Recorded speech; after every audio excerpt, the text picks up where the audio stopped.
This is a very broad question. So, share your top tips as it relates to how do you effectively come up with a change management plan and then effectively implement and modify that? Because Sandia mentioned things are constantly evolving. Right. And Lauren just put in the chat, understanding how people learn and take in information. I know there are stats around, 80% of people, understand what they see, 10%, what they hear, and 20%, really what they read. So you can read all kinds of stats, but just understanding that you have to have a multi-touch approach. But the way that I work with clients is to really start thinking about, what's the change, what's changing, and why is it changing? And then really understanding things you need to do first, like have an executive sponsor, depending on the size of the change, right? And having perhaps a change champion network to help you evangelize the message and the change to the field, because it's one thing for one group to send out messages. Maybe it's from corporate, maybe it's from one of the divisions, but it's nice to have boots on the ground, so to speak, to help support you as you're moving through the change. The way that I work with clients is I'll have a workshop with them. We'll start with that, what's changing and why. And then we'll talk about the goals and objectives around the change management efforts to really understand what is the behavior we're trying to drive, what is changing, who is impacted.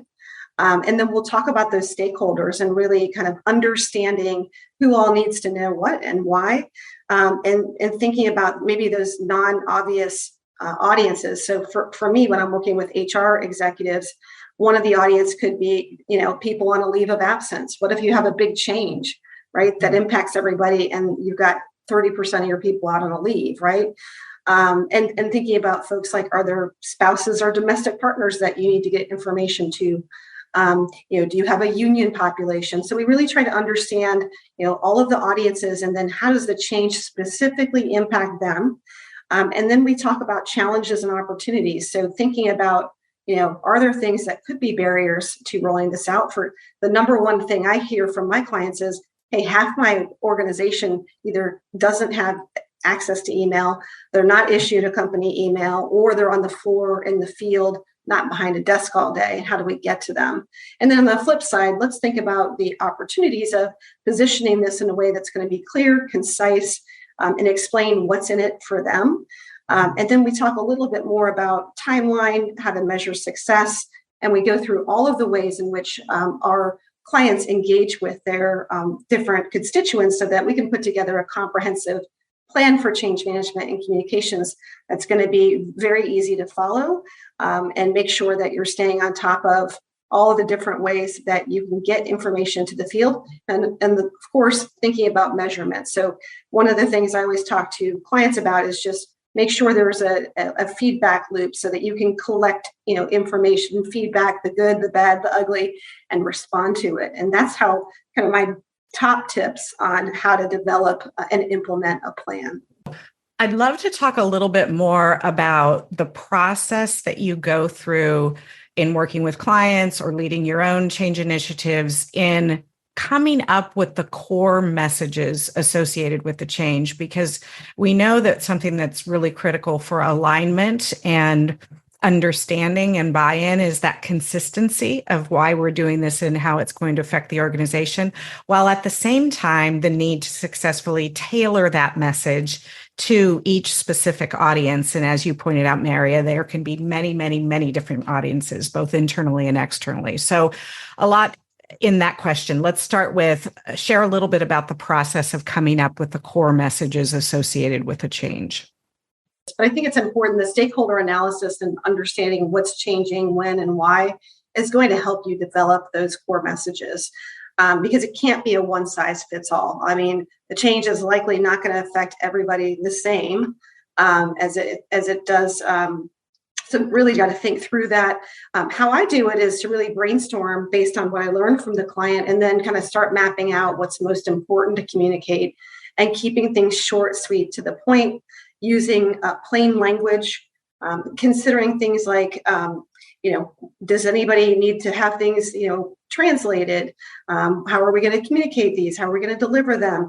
And then as you're building those messages, test them. So I think you just talked about the importance of engaging your audiences. So when I do this, I'm always like, hey, let's test this, make sure you understand it. What do you have questions on? What jumps out at you? And even things like acronyms and, wording that might be familiar to you as leaders or practitioners may not be so clear to everybody that you're communicating with. So I think that's important to test the message, to keep it, high level and making sure you're not missing the mark. I used to do that all the time in marketing. I do it all the time in my current role, and it really helps you keep things real, and making sure that there's nothing in there that is going to either confuse or upset any of your audiences. Sandia, you've got strong feelings on this too. What do you think? I think in terms of the core messages, it's most important to keep the number of messages small, because you just want the key takeaway, especially if it's a very big change. People are probably going to be a little shocked.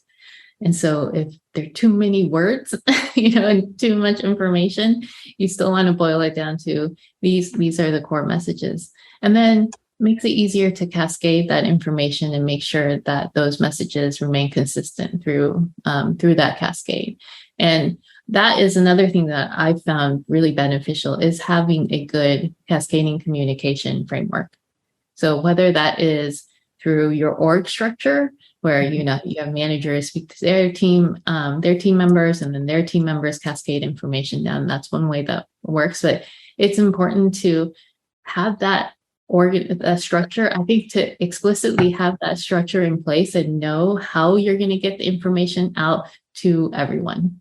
And depending on the information, maybe just an email blast is enough. But if there's something that is important that requires communication of core messages that are tailored, I think having a cascading framework set up for your organization is really important. Excellent. So we heard a lot there. The importance of plain, simple language, limiting it to the main key points, and testing it. Obviously, your marketing background is coming into play there, Mary, and the cascading framework, so that you have the ability to have consistency of the main messages while at the same time really tailoring that message to the different audiences. And Mary has added, I like that simplicity, few core messages for the big picture. You want everyone singing from the same songbook. Well said. Mary must be part of a PowerSpeaking organization that specializes in clear communication that's consistent.